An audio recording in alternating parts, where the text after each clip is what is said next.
You have quite a few people on the other side. So, pardon me, let's go ahead and get through them all, okay? So I'm like, who am I channeling here? All of them, apparently, which I guess I'm fine with, so I'm good with it. Okay, cool. So, the first person, when I channeled John, okay, when I channeled John, a couple of people do step forward for you, at least 3 males and 2 females, so you have that old soul, you have, a lot of, and these don't have to be necessarily people that are related to you, especially if you have any sort of work or background in healthcare. You tend to have a lot of spirits around you. The one thing I do know, Claire, is just dipping into your energy. It did take me a minute, but that's because of how much energy there is to sort through before the communication starts. So you most likely have the ability to be a medium. So you have mediumship capabilities, and it is all about harnessing that for yourself, okay? So first person that I could get that comes through for you says John. They tell me thank you for everything that you did for them toward the end of their passing. I just see this little display in my brain, so I think that you may have like even potentially like a little display in your house for them, even, or a little shrine that you choose to use to honor their memory. Um, he said she's made a lot of good moves in her life since I passed, and I was like, okay, it's so random for him to say this, but he says that he's just got a very stubborn personality. He thanks you for everything you did for him, or the clarity you brought him. You either took care of him, or he learned a really great, incredible lesson with you. So for example, if this is a father figure, he learned a great lesson. He's stubborn just like you.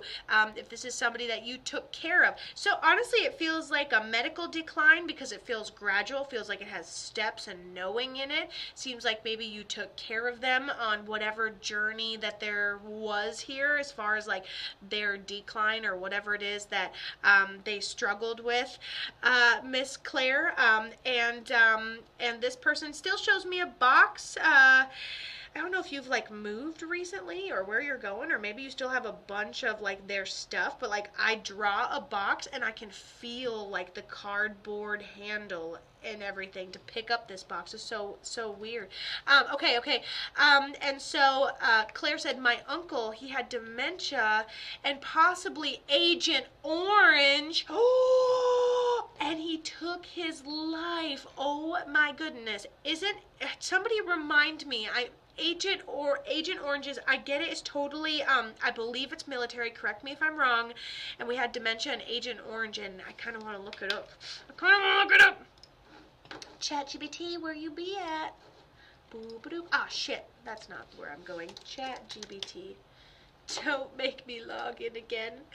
Vietnam, World War II, right, but then what happens? Is it like a toxic effect? Does it make you,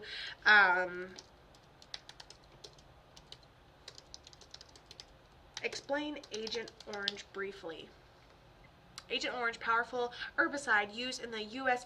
military during the Vietnam War to destroy jungle cover and crops. It contained dioxin, a highly toxic compound linked to serious health issues, including cancer, birth defects, other long-term illnesses affecting both Vietnam civilians and U.S. veterans.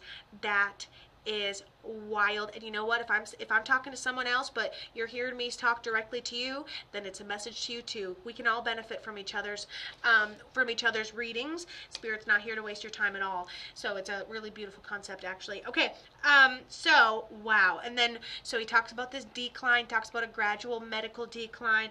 He talks about being stubborn and saying thank you, and so there had to have been someone that was taking care of them too, especially when someone says thank you as a real sign and symbol. They were being taken care of. This person was doing a great job. And then he took his own life. Okay, so I just want to let you know that 100% he is absolutely crossed over, okay, at peace on the other side, and he had come to terms with exactly what he was doing, and he was older, and he was good with it. So whether it had to come from a place of emotional breakdown, he tells me, because just because you do something like that doesn't mean that you're stuck over there on the other side, doesn't mean that you're not able to cross over, okay? And so he tells me he's okay, he's at peace, and I believe you said it was your uncle, but he also says he's like a father figure, and he just is very stubborn, and thank you for everything you did, and maybe His significant other, aka Aunt Linda, I love this. He was 73. Yeah, he's at, and honestly, I think he prepared something. You either still have a little display in honor of his memory, or he even like packed you a box or packed you a little gift basket or something before he ended up doing it. So not necessarily probably done in the most graceful way, but he did his best. And at 73, we really have nothing to hold him back for. He already did his time. I mean, if you can live past World War II, get Agent Orange, and develop dementia, I think you've earned your spot. You could choose when you go. You know, in my personal mediumship opinion, ain't nobody gonna hold you back. You've done a lot of more karmic lessons than most people in this lifetime, just by, you know, giving yourself to the U.S. military or any military. So anyways, I'm not really gonna go into that, but I love it. Okay, so this is a primary guardian angel for you. He goes, Kato, she's frustrated because she doesn't necessarily think she's intuitive. She loves it. I don't know why this is going dark. You know what?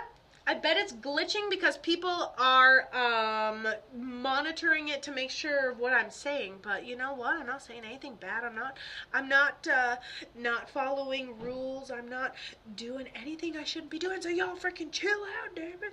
Okay. Anyways, anywho, so here we go. Yeah, or spirit, or someone. Or someone. You never know. At this point, it could be pretty much anything. All right. Anywho, so the ADHD is going to make me fix my hair, and off we go again, ladies and gentlemen. Okay, so we have this female on the other side that I believe we already talked to. Everybody's okay at peace up here on the other side, and I'm going to be really real with you. John just wants to know if you know how to make that one thing he really likes, or towards the end, all he wanted to eat was sweets anyways, and pretty much got spoiled. Someone's taking care of him, and the only thing he misses about the physical world is the food. And I'm going to tell you that's pretty much what we miss about the physical world is the access to all the food and the sensations of eating, you know? Anywho, so I don't know if he had a trouble eating or keeping things down toward the end. He goes, my medicine. So maybe he just, you know, felt like it was hard to eat or something. But he just shows me, he goes, everything's clearing up now. So yeah, I think he could just talk to me forever about nothing, to be honest.